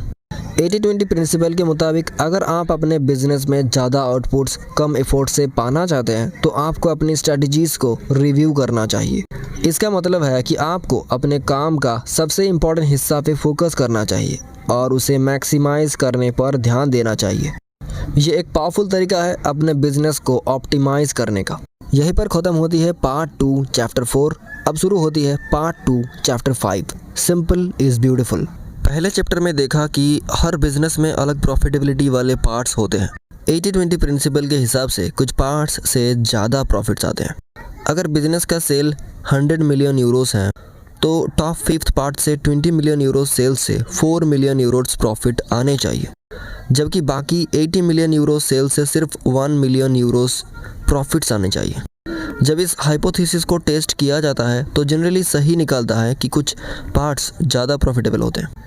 यह कैसे हो सकता है? मैनेजर सक्सेस इन रिजल्ट को पहली बार देखकर इनकार करते हैं। फिर वो कहते हैं कि 80% बिजनेस को छोड़ना इम्पॉसिबल है क्योंकि इतना ओवरहेड्स का कंट्रीब्यूशन है। कॉर्पोरेट एनालिसिस्ट अक्सर मैनेजर्स को मान जाते हैं, लेकिन सिर्फ सबसे अनप्रॉफिटेबल पार्ट्स को रिमूव किया जाता है। इस कॉम्प्रोमाइज़ की बेस पे बिजनेस को ज़्यादा कॉम्प्लेक्स बनाया जाता है। पर असली सवाल यह है कि अनप्रॉफिटेबल बिजनेस कितना बुरा है और क्या हम एक बिजनेस बना सकते हैं जो सिर्फ प्रॉफिटेबल पार्ट से बना हो और कम ओवरहेड्स के साथ सेम रिटर्न्स दे सके? इसका जवाब है हाँ, हो सकता है, क्योंकि सिंपल बिजनेस ज़्यादा सक्सेसफुल होता है। बिजनेस को सिंपल बनाने से रिटर्न्स बढ़ सकते हैं। इसके लिए कॉम्प्लेक्सिटी को समझना और मैनेजरियल ओवरहेड्स को कम करना ज़रूरी है। Point, simple is beautiful, complex is अगली। हम जो 80-20 प्रिंसिपल में विश्वास करते हैं उनमें देखना होगा कि सिंपल बिजनेस ही सक्सेसफुल होता है। लेकिन जब तक लोग ये समझ नहीं लेते कि सिंप्लिसिटी में ही खूबसूरती है, तब तक हम इंडस्ट्री को ट्रांसफॉर्म नहीं कर पाएंगे। इसके लिए हमें बेसिक कॉन्सेप्ट पे फोकस करना होगा और ये समझना होगा कि बिजनेस सक्सेस का असली मूल क्या है। एक करंट कंट्रोवर्सी में इन्वॉल्व होकर हमें ये भी समझना होगा कि बिजनेस में बड़ा होना हेल्प है या हिंड्रेंस। इंडस्ट्रियल रिवॉल्यूशन के बाद कंपनीज बड़ी और अलग अलग हो गई हैं। 20th सेंचुरी में कुछ ट्रांसफॉर्मेशन हुई, जैसे मैस प्रोडक्शन, मल्टीनेशनल्स, हॉस्टाइल टेकओवर्स, जो कंपनीज को बड़ा करने में मदद करते थे। लेकिन पिछले 2 डेकेड्स में ये ट्रेंड रिवर्स हो गया है। बड़े कंपनीज को बिजनेस एक्टिविटी कम होता जा रहा है। इससे दिखता है कि बड़ा होने से डायरेक्ट बेनिफिट नहीं मिलता। इससे भी साबित होता है कि सिंपल बिजनेस बड़े और कॉम्प्लेक्स बिजनेस से ज़्यादा सक्सेसफुल होता है। ये इम्पॉर्टेंट है समझना कि साइज के बड़े होने से डायरेक्ट बेनिफिट नहीं मिलते, बल्कि सिंपल रहने से ज़्यादा सक्सेसफुल होने के चांसेस बढ़ जाते हैं। Point, does this mean that small is beautiful? नहीं, यह बिल्कुल गलत जवाब है। बिजनेस लीडर्स और स्ट्रैटेजिस्ट के लॉन्ग हेल्ड बिलीफ में कुछ भी गलत नहीं है कि स्केल और मार्केट शेयर वैल्यूएबल है। एक्स्ट्रा स्केल ग्रेटर वॉल्यूम देता है, जिस पे fixed cost, specially overhead cost, जो सारे कॉस्ट का लायंस शेयर बनाते हैं, जो स्प्रेड कर सकते हैं। मार्केट शेयर भी प्राइसेस को रेज करने में हेल्प करता है। सबसे पॉपुलर फर्म जो highest market share, best reputation और ब्रांड्स और सबसे लॉयल कस्टमर्स वाला है, उसको लोअर शेयर कंपटीटर से प्राइस प्रीमियम मिलना चाहिए। फिर ये क्यों होता है कि लार्जर फार्म्स स्मॉलर फार्म्स को मार्केट शेयर लूज कर रहे हैं? और ये क्यों होता है कि प्रैक्टिस में थ्योरी के ऑपोजिट स्केल और मार्केट शेयर के एडवांटेजेस हायर प्रॉफिटेबिलिटी में ट्रांसलेट नहीं होते? ये क्यों होता है कि फार्म्स अपने स्केल्स को मशरूम देखते हैं पर उनके रिटर्न्स ऑन सेल्स और कैपिटल एक्चुअली फॉल हो जाते हैं रेदर देन राइज, जैसे कि थ्योरी प्रेडिक्ट करता है? Point, the cost of complexity. सबसे ज़रूरी बात है कॉम्प्लेक्सिटी का खर्चा। जितना बड़ा स्केल उतना ज़्यादा मुश्किल होता है। एक्स्ट्रा स्केल बिना एक्स्ट्रा कॉम्प्लेक्सिटी के हमेशा कम यूनिट कॉस्ट देगा, लेकिन जब हम एक्स्ट्रा स्केल करते हैं तो ज़्यादा कॉम्प्लेक्सिटी आती है। अगर एक कस्टमर को एक प्रोडक्ट या सर्विस ज़्यादा देना है, वही भी सेम रहना चाहिए, तभी रिटर्न्स बढ़ेगा। लेकिन एक्स्ट्रा स्केल होने पर हमें एग्जिस्टिंग प्रोडक्ट को एडजस्ट करना, न्यू प्रोडक्ट प्रोवाइड करना या ज़्यादा सर्विस देना पड़ता है। इसके लिए एक्स्ट्रा खर्चा आता है जो दिखाई नहीं देता लेकिन हमेशा होता है। अगर नए कस्टमर्स भी हैं तो और भी मुश्किल है। उन्हें रिक्रूट करना महंगा होता है और उनकी नीड्स अलग होती हैं, जो और कॉम्प्लेक्सिटी और खर्चा लाता है। Point, internal complexity has huge hidden cost. जब एक नए बिजनेस शुरू होता है, चाहे थोड़ा सा भी अलग हो, कॉस्ट बढ़ जाता है। सिर्फ वॉल्यूम बढ़ाने से नहीं, बल्कि और भी ज़्यादा। इसका रीज़न है कि कॉम्प्लेक्सिटी सिंपल सिस्टम को स्लो डाउन करता है और मैनेजर्स को न्यू रिक्वायरमेंट हैंडल करने के लिए इंटरवेन करना पड़ता है। स्टॉप और स्टार्ट करने का कॉस्ट, एक्स्ट्रा लोगों के बीच कम्युनिकेशन का कॉस्ट और गैप्स के बीच का कॉस्ट भी होता है।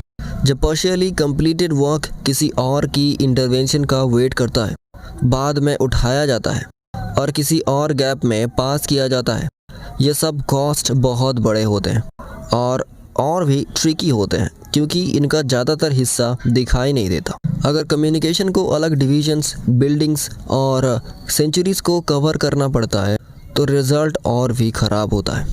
फिगर 31 में दिखाए गए हैं कि कंपटीटर बी कंपटीटर ए से बड़ा है, लेकिन उसका कॉस्ट ज़्यादा है।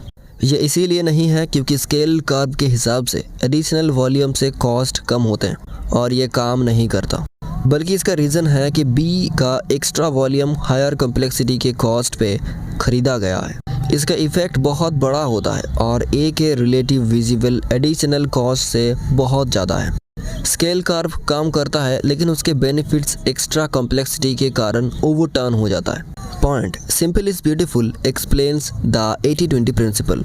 कॉर्पोरेट साइज के डिबेट में कॉम्प्लेक्सिटी का कॉस्ट समझना एक बड़ा कदम है। ब्यूटीफुल ये हमेशा ट्रू नहीं है। ऑल अदर थिंग्स इक्वल होने पर बिग इज ब्यूटीफुल होता है, लेकिन रियलिटी में ऑल अदर थिंग्स इक्वल नहीं होते और बिग होने से कॉम्प्लेक्सिटी बढ़ती है, जो अगली और एक्सपेंसिव हो सकता है। एक रिसेंट स्टडी ने दिखाया है कि सक्सेसफुल कंपनीज वो होते हैं जो सिंपल रहते हैं, narrow range of products sell करते हैं और फीवर कस्टमर्स और सप्लायर्स के साथ डील करते हैं। इस मेंटल ब्रेक थ्रू से समझ आता है कि 80-20 प्रिंसिपल जो कि कॉर्पोरेट प्रॉफिट से अप्लाई होता है वो एक्चुअली ट्रू हो सकता है। सिंपल और प्योर मार्केट शेयर बहुत वैल्यूएबल होता है, जबकि कॉम्प्लेक्सिटी के साथ आने वाले कॉस्ट को इग्नोर कर दिया गया है। बिजनेस के मैच्योर और सिंपल पार्ट्स सरप्राइजिंगली प्रॉफिटेबल हो सकते हैं क्योंकि कॉम्प्लेक्सिटी के कॉस्ट कम होते हैं। डिफरेंट प्रोडक्ट्स में डिफरेंसेस होने पर आउटसोर्सिंग कॉम्प्लेक्सिटी और कॉस्ट कम करने का एक अच्छा तरीका है। इस अप्रोच से आप अपने सेंट्रल फंक्शंस और कॉस्ट को छोड़ सकते हैं, जिससे आपको हायर प्रॉफिट्स मिल सकते हैं। हेड ऑफिस एबॉलिश करके कॉर्पोरेशंस अपने कस्टमर्स के नीड्स के अराउंड फोकस कर सकते हैं। इसके अलावा 80-20 प्रॉफिटेबिलिटी एक्सरसाइज से ये पता चलता है कि सबसे नेग्लेक्टेड एरियाज सबसे प्रॉफिटेबल हो सकते हैं। ये कोई कोइंसिडेंस नहीं है और 80-20 एनालिसिस का एक अनफॉर्चुनेट बाय प्रोडक्ट ये होता है कि सबसे प्रॉफिटेबल एरियाज को टॉप के मैनेजर से बहुत ज़्यादा अटेंशन मिलता है, जिससे वो प्रॉफिटेबिलिटी लीग टेबल में नीचे आ जाता है। आखिर में जहां एक बिजनेस का चंक सिंपल होता है, चांसेस हैं कि वो कस्टमर के करीब होता है। मैनेजमेंट का काम इंटरफेरेंस होता है, जिससे कस्टमर्स को सुना जा सकता है और वो फील कर सकते हैं कि वो इम्पोर्टेंट है। लोग इसके लिए ज़्यादा पैसा देने के लिए विलिंग होते हैं। कस्टमर्स के लिए सेल्फ इम्पोर्टेंट की क्वेस्ट वैल्यू की क्वेस्ट के कम से कम उतनी ही इम्पोर्टेंट है। सिंप्लिसिटी प्राइसेस को रेज करता है, साथ ही साथ कॉस्ट को भी लोअर करता है। Point, contribution to overhead one of the lamest excuses for inaction. Managers थोड़ा रेसिस्ट करता है जब 80-20 एनालिसिस का रिजल्ट आता है। कहते हैं कि सिर्फ मोस्ट प्रॉफिटेबल एरियाज पे फोकस नहीं कर सकते। उनका पॉइंट कि लेस प्रॉफिटेबल या लॉस मेकिंग एरियाज से ओवरहेड्स कवर होता है।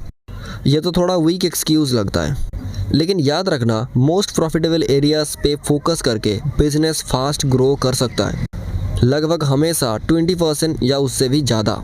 ये इम्पॉर्टेंट है कि स्ट्रॉन्ग स्टार्टिंग पोजीशन और कस्टमर बेस के साथ ओवरऑल बिजनेस को ग्रो करना इजी हो जाता है। अनप्रॉफिटेबल एरिया से ओवरहेड्स कवर करने की ज़रूरत जल्दी ही ख़त्म हो सकता है, लेकिन इंतज़ार करने की भी कोई ज़रूरत नहीं है।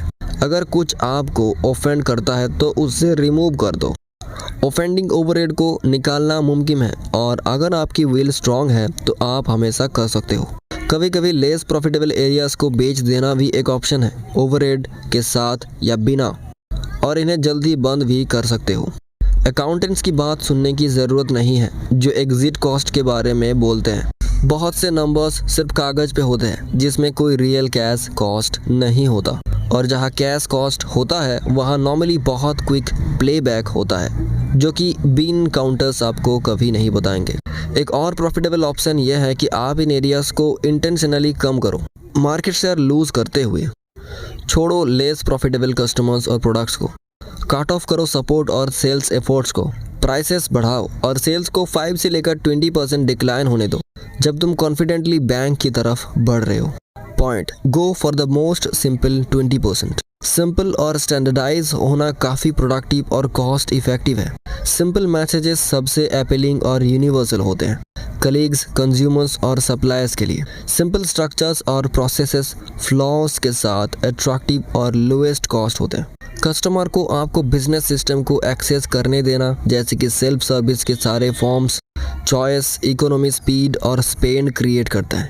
हमेशा कोशिश करो कि किसी भी product range, process, marketing message, sales channel, product design, product manufacture, service delivery या कस्टमर फीडबैक मैकेनिज्म का सबसे सिंपल 20% आइडेंटिफाई करो। सबसे सिंपल 20% को कल्टीवेट करो, उसे रिफाइन करो जब तक वो इतना सिंपल ना हो जाए जितना आप बना सकते हो। एक सिंपल प्रोडक्ट या सर्विसेज का डिलीवरी एक यूनिवर्सल और ग्लोबल बेसिस पे जितना हो सके स्टैंडर्डाइज करो। थ्रिल्स, बेल्स और विसल्स को पास अप करो। सबसे सिंपल 20% पर जो हाई क्वालिटी और कंसिस्टेंट बनाओ जितना इमेजिनेबल हो। जब भी कुछ कॉम्प्लेक्स हो जाए उसे सिंप्लीफाई करो, अगर नहीं कर सकते तो उसे इल्यूमिनेट कर दो। Point, reducing complexity at Corning. Business में जब आप मुश्किल में फंस जाते हैं तो 80-20 प्रिंसिपल का इस्तेमाल करके कम्प्लेक्सिटी को कम करके और प्रॉफिट्स को बढ़ा सकते हैं। एक बेहतरीन केस स्टडी कॉर्निंग से मिलती है, जो ऑटोमोबाइल एग्जॉस्ट सिस्टम के लिए सिरेमिक सबस्ट्रेट्स बनाते हैं। 1992 में कॉर्निंग का बिजनेस बुरा था और अगले साल जार्मन मार्केट भी गिर गया था। इंस्टेड ऑफ पैनिकिंग, कॉर्निंग के एग्जीक्यूटिव्स ने अपने सारे प्रोडक्ट की प्रॉफिटेबिलिटी को एनालाइज किया।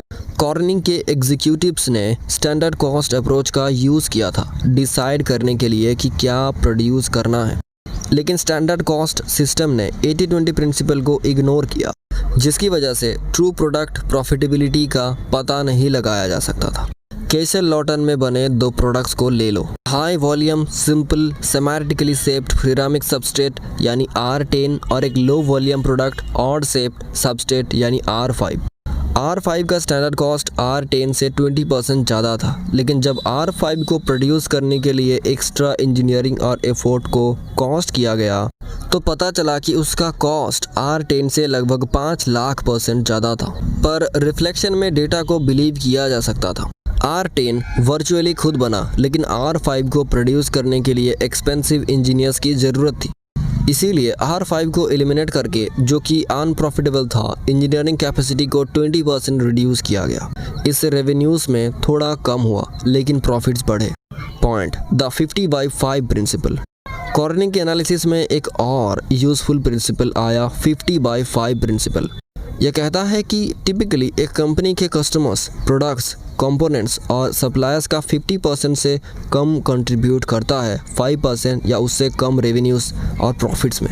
लो वॉल्यूम आइटम्स को छोड़ देना कॉम्प्लेक्सिटी को रिड्यूस करने का की है।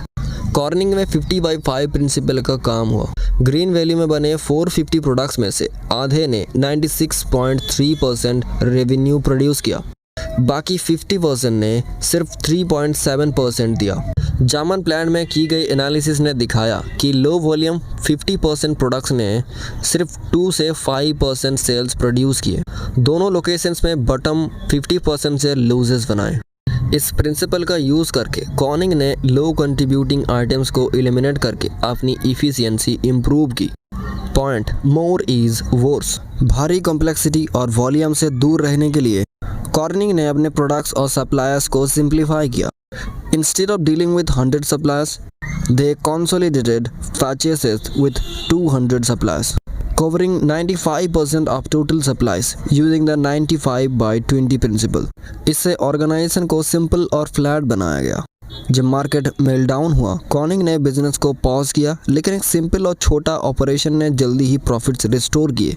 Point, managers love complexity.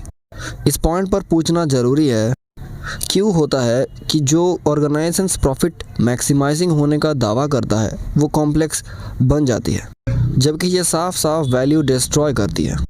एक इम्पॉर्टेंट आंसर अफसोस ये है कि मैनेजर्स कॉम्प्लेक्सिटी से प्यार करते हैं। कॉम्प्लेक्सिटी उन्हें स्टिमुलेटिंग और इंटेलेक्चुअली चैलेंजिंग लगती है। ये बोरिंग रूटीन को इंटरेस्टिंग बना देती है और मैनेजर्स के लिए इंटरेस्टिंग जॉब्स क्रिएट करती है। कुछ लोग ये मानते हैं कि कॉम्प्लेक्सिटी तब आती है जब कोई देख नहीं रहा होता। नो डाउट, लेकिन कॉम्प्लेक्सिटी मैनेजर्स द्वारा भी स्पॉन्सर की जाती है, जैसे कि वो उन्हें स्पॉन्सर करता है। ज़्यादातर ऑर्गेनाइजेशंस, चाहे वो कमर्शियल और कैपिटल होने का नाम ले, मैनेजमेंट के साजिश हैं कस्टमर्स, इन्वेस्टर्स और आउटसाइड वर्ल्ड के इंटरेस्ट के खिलाफ। जब तक कि फर्म्स को इकोनॉमिक क्राइसिस का सामना ना करना पड़े या उनके पास कोई अनयूजुअल लीडर ना हो जो इन्वेस्टर्स और कस्टमर्स को अपने मैनेजर्स से ज़्यादा फेवर करे, एक्सेस मैनेजमेंट एक्टिविटी वर्चुअली ग्रेनेटेड है। ये मैनेजरियल क्लास के चार्ज में रहने के लिए फ़ायदेमंद है। Point, cost reduction through simplicity. इसीलिए बिजनेस में जैसे ज़िंदगी में ओवर कॉम्प्लेक्स होने की एक नेचुरल टेंडेंसी होती है। सभी ऑर्गेनाइजेशंस, खास करके बड़े और कॉम्प्लेक्स वाले, इनहेरेंटली इनएफिशिएंट और वेस्टफुल होते हैं। वो फोकस नहीं करते हैं कि उन्हें क्या करना चाहिए। उन्हें अपने कस्टमर्स और पोटेंशियल कस्टमर्स को वैल्यू ऐड करनी चाहिए। कोई भी एक्टिविटी जो इस गोल को फुलफिल नहीं करती है वो अनप्रोडक्टिव है। लेकिन ज़्यादातर बड़े ऑर्गेनाइजेशंस बहुत सारे एक्सपेंसिव अनप्रोडक्टिव एक्टिविटी में एंगेज होते हैं। हर पर्सन और हर ऑर्गेनाइजेशन किसी कोलिशन का प्रोडक्ट होता है और कंडीशन के अंदर के फोर्सेस हमेशा वार में होता है। वार होता है ट्रिवियल मैनी और वाइटल फ्यू के बीच। ट्रिवियल मैनी में प्रिवेलेंट इंटीरियर और इनएफेक्टिवनेस होती है। वाइटल फ्यू में इफेक्टिवनेस, ब्रिलियंस और गुड फिट की ब्रेक थ्रू स्ट्रिक्स होती है। ज़्यादातर एक्टिविटी में थोड़ी वैल्यू और थोड़ा चेंज होता है। कुछ पावरफुल इंटरवेंशंस में मैसिव इम्पैक्ट होता है। वार को ऑब्जर्व करना मुश्किल होता है। ये वही पर्सन, वही यूनिट और वही ऑर्गेनाइजेशन है जो दोनों वीक आउटपुट और थोड़ी हाईली वैल्यूएबल आउटपुट प्रोड्यूस करता है। हम सिर्फ ओवरऑल रिजल्ट को ही देख सकते हैं। हम दोनों गार्बेज और जेम्स को मिस कर देते हैं। इसका मतलब यह है कि कोई भी ऑर्गेनाइजेशन हमेशा कॉस्ट रिडक्शन और कस्टमर्स को बेटर वैल्यू डिलीवर करने की ग्रेट पोटेंशियल रखता है। अपने काम को सिंप्लीफाई करके और लो या नेगेटिव वैल्यू एक्टिविस्ट को एलिमिनेट करके। इस बात का ध्यान रखें कि वेस्ट कम्प्लेक्सिटी पर थ्राइव करता है। इफेक्टिवनेस सिंप्लिसिटी की ज़रूरत है। एक्टिविटी का मास हमेशा pointless, poorly conceived, badly directed, wastefully executive और कस्टमर्स के लिए लार्जली बिसाइड द पॉइंट होगा। एक्टिविटी का छोटा प्रोपोर्शन हमेशा टेरिफिकली इफेक्टिव और कस्टमर्स द्वारा वैल्यू होगा। ये शायद आप सोचते हैं लेस इफेक्टिव एक्टिविटी के बास्केट में ब्यूरिड है। सभी ऑर्गेनाइजेशंस प्रोडक्टिव और अनप्रोडक्टिव फोर्सेस का मिक्स होते हैं। पीपल, रिलेशनशिप और एसेट भी। पोर परफॉर्मेंस हमेशा इंडेमिक होता है। छोटे अमाउंट के एक्सेलेंस परफॉर्मेंस के पीछे छुप के और उनके द्वारा सपोर्टेड मेजर इंप्रूवमेंट्स हमेशा पॉसिबल होते हैं। यह प्रोडक्ट और सर्विस क्वालिटी को रेज करने में। सबसे ज़्यादा याद रखो कि इक्वल कॉस्ट से इक्वल कस्टमर सेटिस्फैक्शन नहीं आता। कॉस्ट के कुछ पार्ट्स ट्रिमेंडसली प्रोडक्टिव होते हैं, लेकिन ज़्यादातर कॉस्ट का कस्टमर्स वैल्यू से थोड़ा या कोई भी रिलेशनशिप नहीं होता। उन फ्यू प्रोडक्टिव कॉस्ट को आइडेंटिफाई करो, ट्रेजरर करो और मल्टीप्लाई करो और बाकी को गेट रीड ऑफ करो। Point, using 80-20 analysis to pinpoint improvement areas. 80-20 analysis से पता चलता है कि किस किस प्रॉब्लम के क्या क्या कारण हैं और इम्प्रूवमेंट के लिए कौन से एरिया पर फोकस करता है। एक सिंपल एग्जांपल लेते हैं। मान लो कि आप एक बुक पब्लिशिंग फार्म चला रहे हो और आपके टाइप सेटिंग कॉस्ट 30% बजट से ज़्यादा है। आपका प्रोडक्ट मैनेजर आपको बताता है कि ओवरटर्न का 1001 रीजंस है। कभी कभी ऑथर्स मैन्युस्क्रिप्ट लेट देते हैं, कभी कभी पोर रीडर्स या इंडेक्स कंप्लायंस प्लान से ज़्यादा टाइम लेते हैं। कई केसेस में बुक प्लान से लंबी होती है। चार्ट्स और अदर फिगर्स को ओपन करेक्शन की ज़रूरत होती है और बहुत सारे अदर स्पेशल कॉजेस होते हैं।